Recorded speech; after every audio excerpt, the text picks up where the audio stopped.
যে as a YouTuber আমরা কি সিস্টেমে কাজ করব, ইউটিউব বিজনেস নাকি ইউটিউবের অ্যালগোরিদম জেনে অ্যাজ এ ক্রিয়েটর কাজ করব।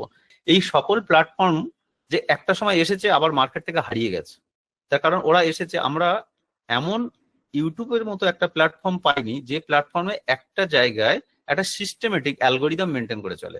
একমাত্র ওয়ার্ল্ডের ভিডিও স্ট্রিমিং প্ল্যাটফর্ম যেখানে একটা সিস্টেমেটিক অ্যালগোরিদমে পুরো প্রসেসটা কন্টিনিউ চলে। তাহলে কি বাকি প্ল্যাটফর্মের সাথে আমাদের প্ল্যাটফর্মের যে ইউটিউবে যেহেতু আমরা কাজ করব, ইউটিউবের সাথে বাকি প্ল্যাটফর্মের মেন ডিফারেন্সটা আমি ভালো করে একদম বলে দিচ্ছি। বাকি সমস্ত প্ল্যাটফর্ম যত রয়েছে সবাই একটা ট্রেন্ড ফলো করে। যখন কোনো একটা ট্রেন্ড আসে সেই ট্রেন্ডে গা ভাসিয়ে দেয়, যে এখন শর্টস এসেছে তো শর্টস এর মধ্যে এই রিলটা এসেছে তো এই রিলটা বানাতে হবে। আমরা কখনো অন্য কোনো প্ল্যাটফর্মে, সে টিকটক হোক বা ফেসবুক হোক বা অন্য যে কোনো প্ল্যাটফর্ম হোক, যে পুরানো ভিডিও কখনো সাজেস্ট করতে দেখি না। যে পুরানো ভিডিও সাজেস্ট করে দিয়েছি, বিরাট পরিমাণে ভিউ হয়েছে, সেই জিনিসটা কিন্তু খুব কম। ফেসবুকে তাও অল্প একটু হয়, আর অন্য কোনো ইউটিউব ছাড়া অন্য কোনো প্ল্যাটফর্মে তাহলে পুরানো ভিডিও সাজেশনে আমাদের একদমই আসে না। একমাত্র ইউটিউব আছে যে আমরা যদি একবার মাত্র পোস্ট করি তার লং টাইম ধরে সেই কন্টেন্টটা একটু একটু একটু একটু করে গ্রো হতে থাকে। তার কারণ হলো, আমি মিস্টার বিস্টকে দিয়ে এক্সাম্পল দেবো। মিস্টার বিস্ট কিন্তু ইউটিউব যখন চালু হয় সে একদম শুরুতেই ছিল, তারপরে প্রথমেই কিন্তু কন্টেন্ট কোনো গ্রো হয়নি। ধীরে ধীরে 14-15 সালের দিকে, 2014-2015 এই সময় ইউটিউব থেকে মিস্টার বিস্ট ওঠা শুরু হয়ে যায়। তাহলে দেখতে হবে আমাদের ভিডিও যদি পুরানো হয়, হঠাৎ করে সেই টপিকের ওপর যদি সাজেস্ট এসে যায় বা ব্রাউজ ফিচারে পড়ে যায়, তাহলে ইউটিউব কিন্তু সেই কন্টেন্টটাকে গ্রো করানো শুরু করে দেয়। আর যখন সেই কন্টেন্টটা গ্রো হওয়া শুরু হয়ে গেল, তখন আমরা সেখান থেকেও ইনকাম করতে পারি। তাহলে আমরা অন টাইম পোস্ট করলাম, লাইফ টাইম তার ভ্যালু পেলাম। একমাত্র প্ল্যাটফর্ম যেখানে আমরা অন টাইম পোস্ট করছি, লাইফ টাইম তার ভ্যালু পাচ্ছি, ওল্ড ভিডিও সাজেশনে চলে আসছে, লং টাইম ধরে আমরা মানি গেন করতে পারছি। এবং ইউটিউবের মধ্যে আমরা প্লে লিস্ট করে এমন সুন্দর স্ট্রাকচারাইজ, যেটা অন্যান্য প্ল্যাটফর্মে ইউটিউবকে ফলো করা শুরু করে দিয়েছে, প্লে লিস্ট সিস্টেম। ফেসবুকে প্লে লিস্ট এসে গেছে, কারণ প্লে লিস্ট ইউটিউবে প্রথম থেকেই ছিল। প্লে লিস্ট সিস্টেমে যেভাবে ইউটিউব কাজ করে, ইউটিউব একটা ডাটা লাইব্রেরি বানিয়ে রাখে, যে প্রত্যেকটা কন্টেন্টের একটা ইউনিক আইডি হবে, প্রত্যেকটা কন্টেন্টের একটা ডাটা সার্ভারের শেপ থাকবে, চ্যানেলটা থাকবে, চ্যানেলের ভ্যালু বাড়তে থাকবে, তাহলে চ্যানেলের একটা ব্র্যান্ড ভ্যালু ধীরে ধীরে ধীরে ধীরে ইনক্রিজ করে যাবে। তাহলে ইউটিউব কি হচ্ছে, অ্যাকচুয়ালি ইউটিউব লাইব্রেরি সিস্টেমে কাজ করছে। কি লাইব্রেরি? Ecosystem zone. আমরা যদি কোনো একটা কিছু সার্চ করি, দেখা যায় যে সেই রিলেটেড জিনিস সব আমাদের কাছে শো হয়ে যাচ্ছে। তার কারণ একটাই, যে আমরা ইকোসিস্টেম জোনে চলে গেছি।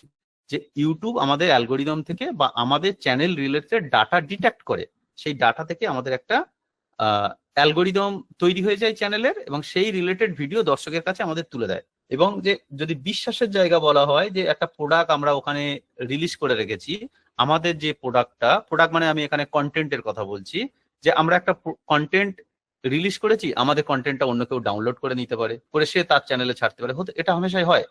তাহলে কি হয়, ইউটিউব কিন্তু সেই ধরনের চ্যানেলগুলোতে রিউজ ফেলে দেয়। তাহলে আমাদের কি প্রত্যেকটা কন্টেন্টের সিকিউরিটি দেওয়ার দায়িত্ব কিন্তু ইউটিউবের রয়েছে। তো ইউটিউব আমাদের কিন্তু একটা সিকিউর প্ল্যাটফর্ম এবং ট্রাস্টেবল প্ল্যাটফর্ম।